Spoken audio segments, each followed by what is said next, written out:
উত্তরণ।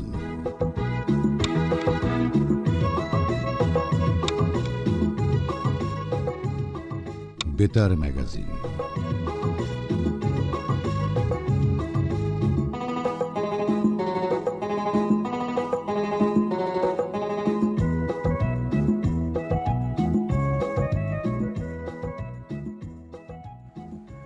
আমাদের জাতীয় কবি কাজী নজরুল ইসলামের বিখ্যাত একটি গানের কথা মনে পড়ছে। ওই যে, কেউ ভোলে না, কেউ ভোলে অতীত দিনের স্মৃতি। এমনই এক অতীত পার করে এসেছি কিছুদিন আগে, আর তাই তো আমরাও যেমন ভুলিনি, ভোলেননি আমাদের মতো অনেকেই। এই এমন না ভোলার কথাই মনে করিয়ে দিচ্ছে বৈষম্য বিরোধী আন্দোলনের কথা, মনে করিয়ে দিচ্ছে অকালেই ঝরে পড়া সেসব তাজা প্রাণের কথা, যারা অনেকেই আজ শহীদ, অনেকেই ন্যায্য অধিকার প্রতিষ্ঠার দাবিতে বিলিয়ে দিয়েছেন প্রাণ। যাদের জীবনের বিনিময়ে পেয়েছি আজকের এই বাংলাদেশ। এখন সময় এসেছে নতুন এই বাংলাদেশকে নতুন করে গড়তে হবে। আবার দেশ গড়ার কাজে আত্মনিয়োগ করতে হবে সবাইকে। যেখানে যে শূন্যতা, সেই শূন্যতাকে পূর্ণতায় রূপ দিতে হবে। কবিতার ছন্দ মিটিয়ে দিক আমাদের মনের দ্বিধাদ্বন্দ্ব। আমরা সবাই মিলেমিশে দেশের ভালো করব, দ্বন্দ্ব দ্বিধা ভুলে গিয়ে এ দেশটাকে গড়ব। সম্প্রীতির বন্ধনে বাঁধব সবার মন, ভিন্ন জাতির সবাইকেই ভাবব আপনজন। দেশের ভালো করলে তবে দেশ যে দেবে প্রাণ। দেশ গঠনে রাখতে হবে সবার অবদান। দেশ গঠনের এমনই আহ্বানে দেশ ভালোবাসার আবেগ আবারও জাগিয়ে তুলতে চাই সবার প্রাণে।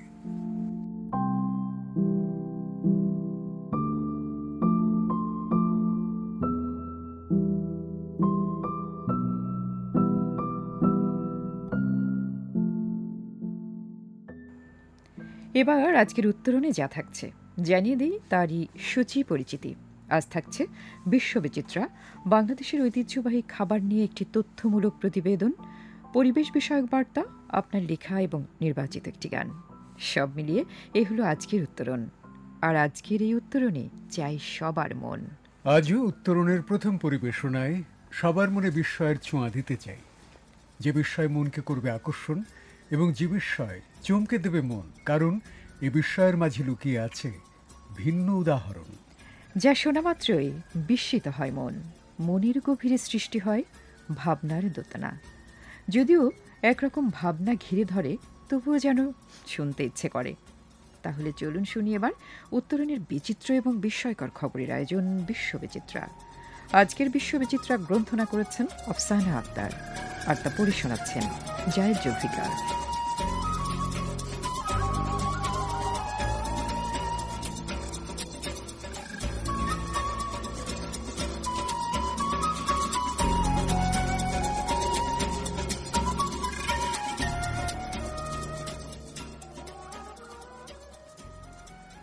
সমুদ্রের তলদেশে বিয়ের আয়োজনের সংবাদ দিয়ে শুরু করছি আজকের বিশ্ববিচিত্রা। বিয়ে মানুষের জীবনে গুরুত্বপূর্ণ একটি ঘটনা। একসময় সাদামাটা আয়োজনে বিয়ের অনুষ্ঠান হতো। এখন দিনটি অসাধারণ ও রঙিন করে তুলতে মানুষ কত কিনা করেন। কোটি কোটি টাকা খরচ করে কেউ রাজপ্রাসাদ ভাড়া করেন, কেউ ভাড়া করেন দুর্গ, আবার কেউ কিনে বা ভাড়া নিয়ে নেন আস্ত এক দ্বীপ। তাই বলে সমুদ্রের পানির নিচে বিয়ের আয়োজন? যদিও এমন আয়োজন নজিরবিহীন নয়। এর আগেও সমুদ্রের তলদেশে বিয়ে হয়েছে, তবে সেই সংখ্যা একেবারেই হাতে গোনা। নিজেদের বিশেষ দিনটি আরও স্মরণীয় করে তুলতে সৌদি আরবের হাসান আবু আল ওলা ও ইয়াসমিন দফতারদার এমনই এক আয়োজন করেছেন। জেদ্দায় আরব সাগরের স্বচ্ছ জলরাশির নিচে অত্যাশ্চর্য কোরাল প্রাচীরে বিবাহ বন্ধনে আবদ্ধ হন এই জুটি। সৌদি আরবের স্থানীয় একটি ডাইভিং দল তাঁদের এই স্বপ্ন পূরণে সহায়তা করেন। সৌদি আরবে এটাই প্রথম সমুদ্রের পানির নিচে কোনো বিয়ের আয়োজন। দুঃসাহসিক জুটিদের মধ্যে এ ধরনের বিয়ের আয়োজনের আগ্রহ বাড়ছে।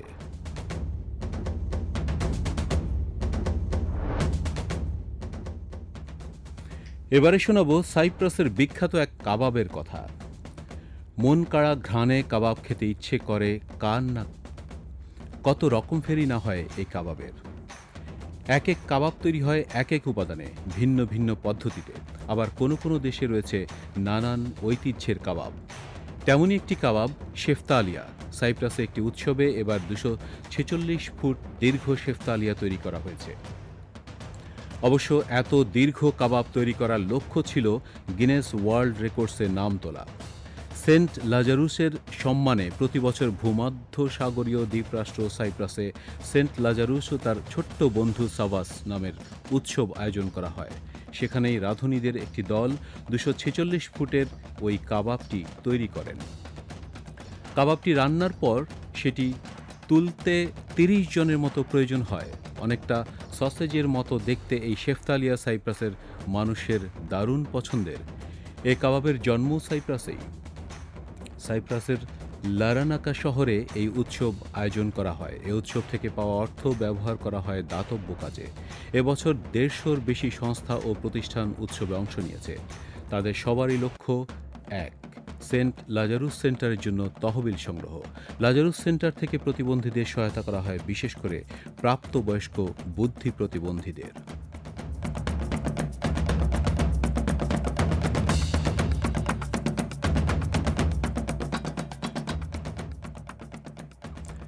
বিশ্ববিচিত্রার সর্বশেষ সংবাদ শোনাব বিরল এক মুদ্রা নিয়ে। মুদ্রাটি ব্যাংকের ভল্টে 4 দশকের বেশি সময় অনাদরে পড়েছিল।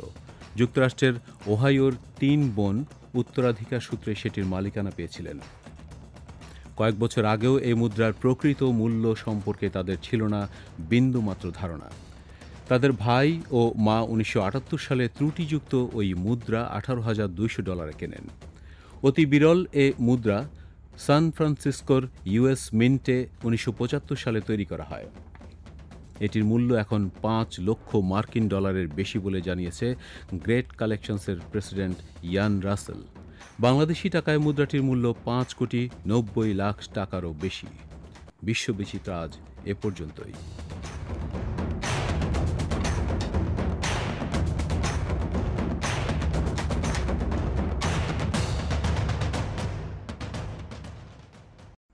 যারা আমাদের উত্তরণের একনিষ্ঠ বন্ধু, সবার জন্য বলি, শুনুন উত্তরণ আর লিখুন দিয়ে মন। লিখুন মনের কথা, মননের কথা। লিখুন পরিবেশনা প্রসঙ্গে, লিখুন উত্তরণের ভালো মন্দ জানিয়ে। যা এবার ভিন্ন প্রসঙ্গে। উত্তরণের এই পর্যায়ে এবার আমরা শোনাব আপনার লেখা পর্বটি। আপনার লেখা পর্বের এবারের বিষয় বৈষম্যহীন বাংলাদেশ।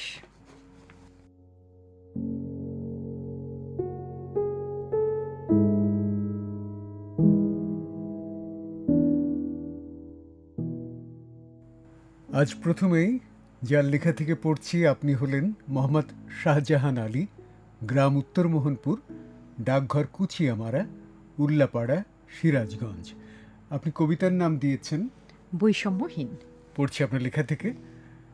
স্রষ্টার দান সবই বৈষম্যহীন, আলো আধার বায়ু জল রাত আর দিন। সাম্যের বিপরীত যাহা বৈষম্য কয়, বৈষম্য নয় দাবি জনতার জয়। অক্সিজেন কার্বনের সমতা বিধান, অফুরান এই দান সকলেই পান। দেশ জাতি সমাজের পর কেহ নয়, ধর্ম বর্ণ গোত্র ভেদে সব হবে জয়। গরিব ধনী প্রভুভৃত্ত সম অধিকার, মালিক শ্রমের প্রভেদ, মালিক শ্রমিকের প্রভেদ হবে না তো আর। মেঘ হতে জল বৃষ্টি সমভাবে পাই, ছোট বড় উঁচু নিচু কম বেশি নাই। ধৈর্য সাহসে আসে বিশাল বিজয়, ক্ষমাশীল ভালোবাসা থাকবে বিনয়। বিশ্বস্রষ্টার সর্বত্র সাম্যের বাণী, কথাটি কম বেশি সকলেই জানি। নদী নালা খাল বিল হাওর বাউর, দেশটির সম্পদ বঙ্গোপসাগর। সোনাফলা মাটি পানি সোনার এ দেশ, বৈষম্যহীন দেশ এবং মুক্ত পরিবেশ।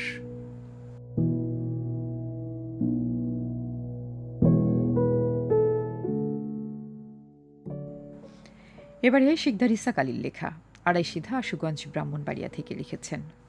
আপনি কবিতার মতো করে লিখেছেন, নাম দিয়েছেন বৈষম্যের শিকার। পড়ছি আপনার লেখা থেকে। বৈষম্যের আগ্রাসনে পড়েছিল দেশ, গড়ে ওঠে সভ্যতায় নানা পরিবেশ। অনাগত স্বপ্ন নিয়ে ভেবেছিল জাতি, হৃদয়ে জ্বালাতে হবে আলোকের বাতি। সহজ জীবনধারা হয়েছে যখন অবিচার অনাচার হয়েছে দমন।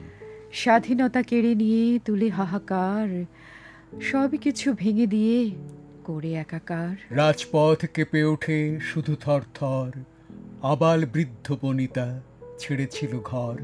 বৈষম্যহীন জীবনে সুখে থাকা যায়, হাসি গানে চলবই ভীরুরাঙা পায়। বৈষম্যের শিকারেই হয়েছে আবেশ, শহীদের রক্তদানে গড়া এই দেশ।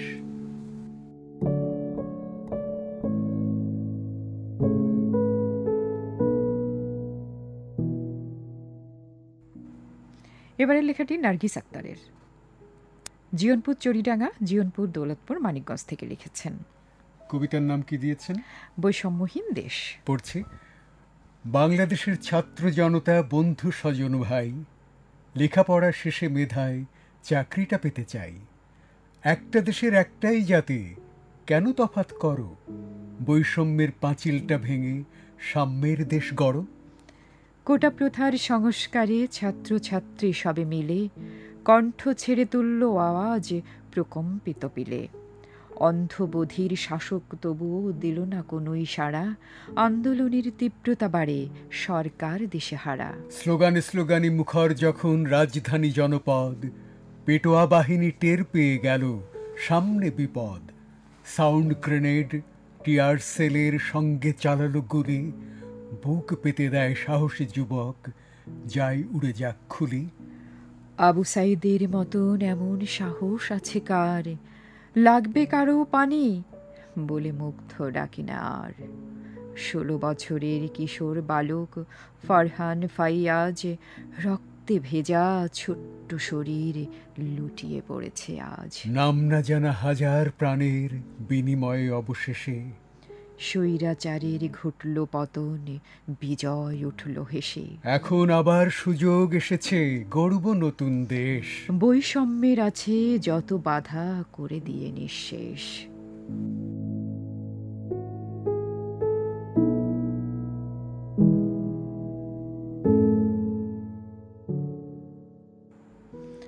এম বিল্লাল শেখ, ছায়াপথ বেতার শ্রোতা সংঘের সভাপতি, চুয়াডাঙ্গা সদর, চুয়াডাঙ্গা থেকে লিখেছেন।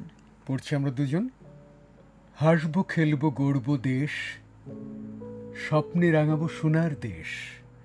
এই দেশেতে ঘুমিয়ে আছেন, শহীদ হয়েছেন যারা, তাদের রক্তের কসম নিয়ে আবার ঘুরে দাঁড়া। বৈরীকে আর দেব না খেতে সোনার মাঠের ধান, কোকিলের মতো সুরেলা কণ্ঠে বাঁধব নতুন গান।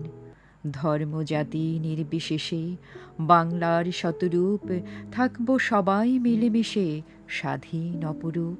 বৈষম্যহীন দেশ গড়ব সকলের শান্তির নীড়, ঝিনুকে মানিক মুক্তা হাসে দেশের সাগর তীর। পিছিয়ে আমরা থাকব নাকো সোনার দেশের ছেলে, তোমাকে ভালোবাসবো মাগো রবির প্রদীপ জেলে। মসজিদের ওই মিনার হতে আসে মধুর ধ্বনি, শাঁখ বাজিয়ে সন্ধ্যা প্রদীপে জ্বালাই ঠাকুরমণি। হারিয়ে যেতে দেব না আমরা সুখের পরিস্থান, এদেশ আমার মায়ের সমান রাখবো ধরে মান। নয়ন ভরে দেখবো মাগো তোমার চাঁদের মুখ, গর্বে আমার ভরবে শুধু অন্তরে ভরা বুক।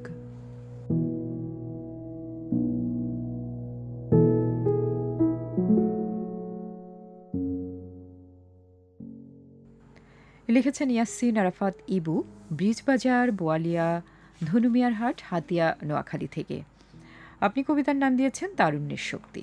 তারুণ্যের শক্তি যে অপার এক ধারা, জাগ্রত এই তরুণ বাংলার তারা।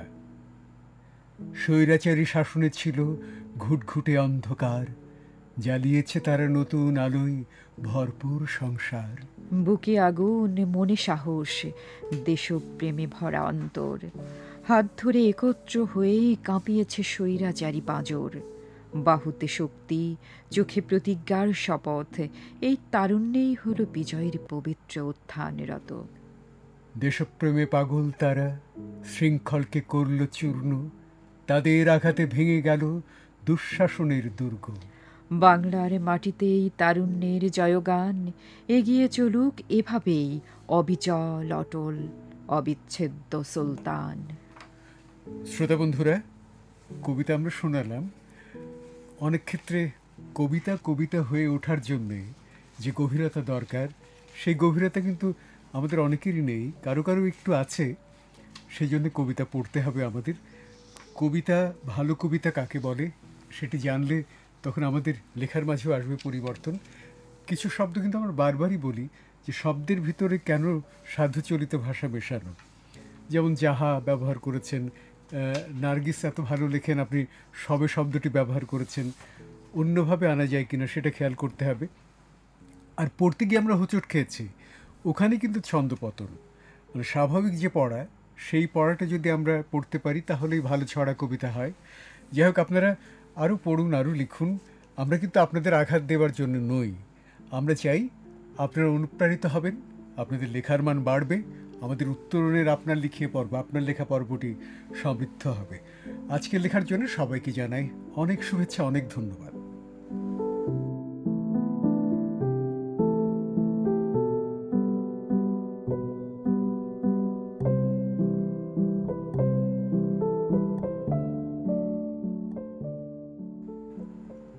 প্রথম দিকে আমরা শুনিয়েছি বিস্ময়কর খবরের আয়োজন বিশ্ববিচিত্রা। আর এখন আমরা শোনাতে চাই খাবারের খবর। অনেকে হয়তো ভাবছেন খাবারের খবর, এ আবার কেমন কথা? এ কথাকে সহজ কথায় আমি বরং একটু বলি, আমরা তো সবাই খাবার খাই, কিন্তু কোন খাবারের কি পুষ্টিগুণ তা হয়তো অনেকেই আমরা জানি না, কিন্তু চেষ্টা করলেই তা হয়তো জানা যায়। আবার এমনও হয় আমাদের বাংলাদেশে এমন কিছু খাবার আছে যার রয়েছে আলাদা বৈশিষ্ট্য এবং আলাদা ঐতিহ্য, যা আমরা অনেকেই জানি না, কিন্তু জানলে ভালো লাগে খুব। জানলে গর্ব যায় বেড়ে, এবং তার গল্প অন্যদেরকেও শোনাতে ইচ্ছে করে। আবার সেই খাবারটি খেয়ে দেখার দারুণ আগ্রহও জাগে। জানতে ইচ্ছে করে এই খাবারের প্রাপ্তিস্থান কোথায়, কেন এই খাবারটি আলাদা, অথবা এর বিশেষত্বই বা কী। এবার বাংলাদেশের ঐতিহ্যবাহী খাবার এই পর্বে শুনব। ময়মনসিংহের ঐতিহ্যবাহী খাবার সম্পর্কে গ্রন্থনা করেছেন পুষ্টিবিদ রোকসানা জামান, আর পরিবেশনায় থাকছেন জাহিদ জুলফিকার।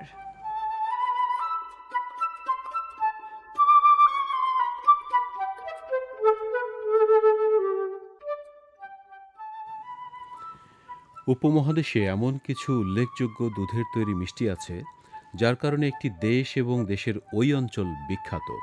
যেমন ভারতের দিল্লির লাড্ডু, আলমোড়ার বালা মিঠাই, লালমোহন, রাজভোগ রয়্যাল, পাকিস্তানের সোনামিয়ার মিষ্টি, গোলাপ জামুন, নেপাল ও শ্রীলঙ্কার গোলাপজাম ও লালমোহন উল্লেখযোগ্য। তেমনি বাংলাদেশের সঙ্গে মিশে আছে মুক্তাগাছার গোপাল পালের মন্ডা। মুক্তাগাছার মন্ডার নাম শোনেননি ভোজন রসিকদের মাঝে এমন লোক খুঁজে পাওয়া দুষ্কর। ময়মনসিংহ জেলার মুক্তাগাছার মন্ডা বাংলাদেশের একটি বিখ্যাত মিষ্টি। রামগোপাল পাল 1824 সালে মিষ্টি জাতীয় খাবার হিসেবে মন্ডা প্রথম তৈরি করেন। 2024 সালের 12 ফেব্রুয়ারি মন্ডাকে বাংলাদেশের ভৌগোলিক নির্দেশক অর্থাৎ জিআই পণ্য হিসেবে অনুমোদন দেওয়া হয়। 1824 সালে রামগোপাল পাল স্বপ্নে মিষ্টি তৈরির রেসিপি পান। তিনি এই মিষ্টি তৈরি করে মুক্তাগাছার বড় জমিদারদের একজন মহারাজা সূর্যকান্ত আচার্য চৌধুরীর নিকট পেশ করেন। বর্তমানে গোপাল পাল পরিবারের পঞ্চম বংশধর শ্রী রামেন্দ্রনাথ পাল ভ্রাতৃদ্বয় এই মিষ্টির ব্যবসা পরিচালনা করেন। এই মন্ডা মিষ্টি সম্পর্কে রামেন্দ্রনাথের অভিমত হল, মুক্তাগাছার জমিদার বিভিন্ন ধরনের সাংস্কৃতিক এবং আলোচনা অনুষ্ঠানের আয়োজন করতেন। সেখানে আগত অতিথিদের মন্ডা দিয়েই আপ্যায়ন করা হতো। উপমহাদেশের প্রখ্যাত ওস্তাদ আলাউদ্দিন খাঁ, পশ্চিমবঙ্গের সাবেক মুখ্যমন্ত্রী ডক্টর বিধানচন্দ্র রায়, নেতাজি সুভাষচন্দ্র বসু প্রমুখ ব্যক্তিদেরকে মুক্তাগাছার জমিদার বাড়িতে আপ্যায়ন করা হয়েছে এই মন্ডা দিয়েই। রাশিয়ার জোসেফ স্তালিনকে মন্ডা পাঠালে তিনি মুগ্ধ হয়ে প্রশংসা করেন। আব্দুল হামিদ খান ভাসানী মন্ডার স্বাদে বিমুগ্ধ হয়ে তিনি চীনের মাও সেতুংয়ের জন্যও নিয়ে গিয়েছিলেন এই মন্ডা। মাও সেতুং এর স্বাদের প্রশংসা করেন। এভাবেই ময়মনসিংহ জেলার মুক্তাগাছার মন্ডা দেশে বিদেশে সুখ্যাতি লাভ করে। এই মন্ডা ময়মনসিংহ জেলার ইতিহাস এবং ঐতিহ্যের সাথে ওতপ্রোতভাবে মিশে আছে।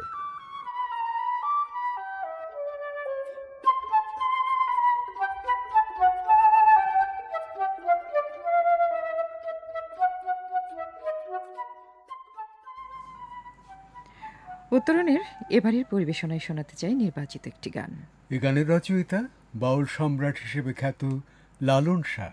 যার গানে আমরা ভাবের গভীরতা খুঁজে পাই। শুনব লালন গীতি, শিল্পী হলেন ফরিদা পারভিন।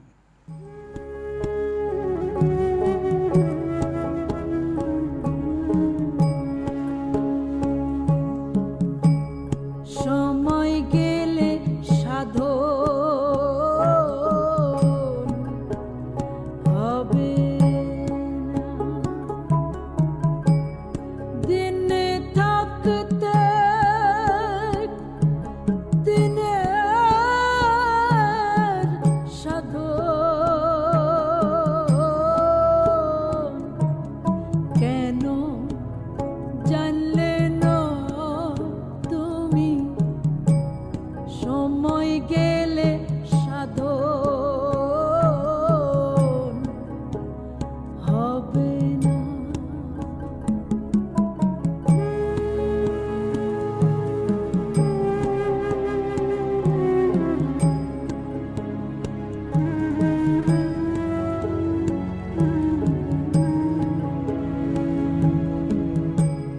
জানো না মন, খালে বিলে থাকে না মিন, জল শুকালে কি হবে আর, বাঁধাল দিলে মোহনা শুকনো থাকে, সময় গেলে সাধন হবে না।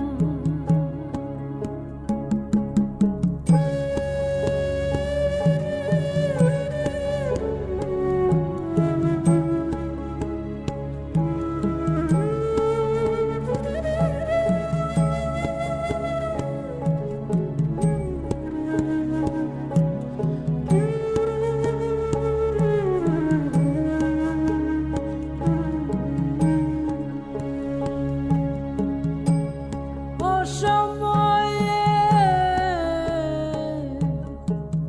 কৃষি করে মিছামিছি খেটে মারে, গাছ যদিও হয় বীজের জোরে,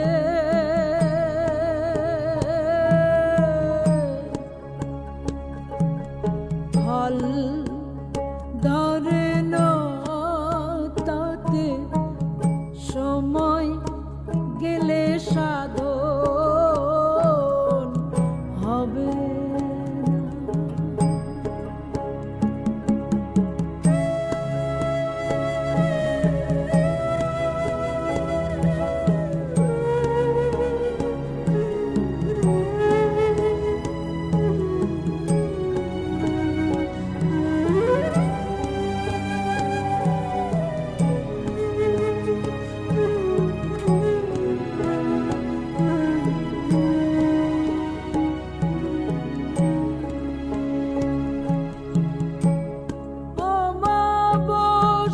অমাবস্যায় পূর্ণিমা হয়, মহাযোগ সেই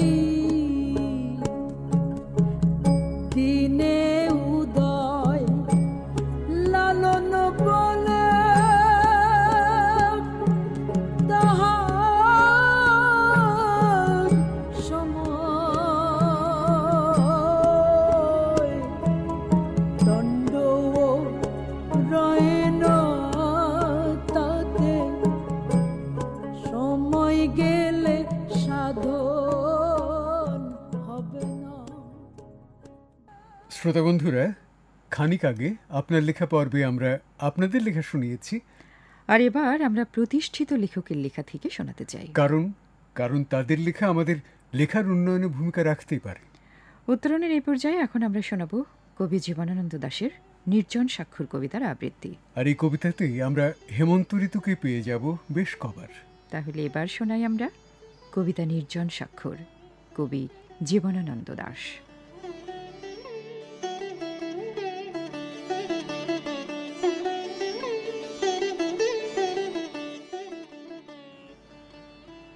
তুমি তা জানো না কিছু, না জানিলে আমার সকল গান তবু তোমারে লক্ষ্য করে। যখন ঝরিয়া যাব হেমন্তের ঝড়ে, পথের পাতার মতো তুমিও তখন আমার বুকের পরে শুয়ে রবে। অনেক ঘুমের ঘোরে ভরিবে কে মন সেদিন তোমার। তোমার জীবনের ধার ক্ষয়ে যাবে সেদিন সকল, আমার বুকের পরে সেই রাতে জমেছে যে শিশিরের জল। তুমিও কি চেয়েছিলে শুধু তাই, শুধু তার স্বাদ তোমারে কি শান্তি দেবে? আমি ঝরে যাব তবু জীবন অগাধ তোমারে রাখিবে ধরে সেদিন পৃথিবীর পরে। আমার সকল গান তবু তোমারে লক্ষ্য করে। রয়েছে সবুজ মাঠে ঘাসে, আকাশ ছড়াই আছে নীল হয়ে আকাশে আকাশে। জীবনের রং তবু ফলানো কি হয় এইসব ছুঁয়ে ছেনে? সে এক বিস্ময়, পৃথিবীতে নাই তাহা, আকাশেও নাই তার স্থল, চিনে নাই তারে এই সমুদ্রের জল। রাতে রাতে হেঁটে হেঁটে নক্ষত্রের শনি, তারে আমি পাই নাই কোনো এক মানুষের মনে, কোনো এক মানুষের তরে, যে জিনিস বেঁচে থাকে হৃদয়ের গভীর গহ্বরে। নক্ষত্রের চেয়ে আরো নিঃশব্দ আসনে কোনো এক মানুষের তরে, এক মানুষের মনে। একবারে কথা কয়ে দেশ আর দিকের দেবতা বোবা হয়ে পড়ি থাকে, ভুলে যায় কথা। যে আগুন উঠেছিল তাদের চোখের তলে জ্বলে নিভে যায়, ডুবে যায়, তারা যায় স্খলে। নতুন আকাঙ্ক্ষা আসে, চলে আসে নতুন সময়। পুরনো সে নক্ষত্রের দিন শেষ হয়, নতুনেরা আসিতেছে বলে।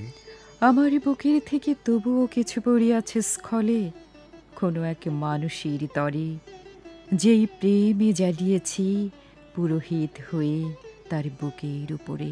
আমি সেই পুরোহিত, সেই পুরোহিত যে নক্ষত্র মরে যায়, তাহার বুকের শীত লাগিতেছে আমার শরীরে। যেই তারা জেগে আছে তার দিকে ফিরে তুমি আছো জেগে, যে আকাশ জ্বলিতেছে তার মতো মনের আবেগে জেগে আছো। জানিয়াছো তুমি এক নিশ্চয়তা হয়েছে নিশ্চয়, হয়ে যায় আকাশের তলে কত আলো, কত আগুনের ক্ষয়।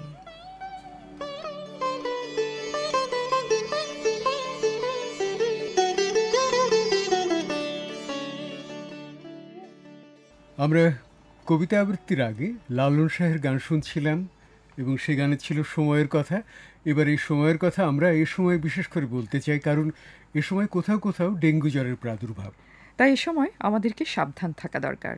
প্রয়োজনে আসুন শুনি বাংলাদেশ বেতার, কারণ এখানেও ডেঙ্গু জ্বর বিষয়ক বার্তা প্রচার হয়ে থাকে। এবার একেবারে শেষ কথায় বলে যাই, আজকের উত্তরণ গ্রন্থনায় ছিলেন শফিকুল ইসলাম বাহার, উপস্থাপনা ছিলাম আমি সুরাইয়া সুলতানা মনিরা আর আমি শফিকুল ইসলাম বাহার।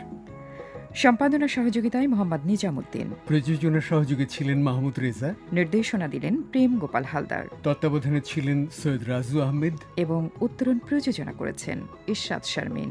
ভালো কথা শুনি আর ভালো কথা বলি, সবাইকে খুশি করে ভালো মনে চলি।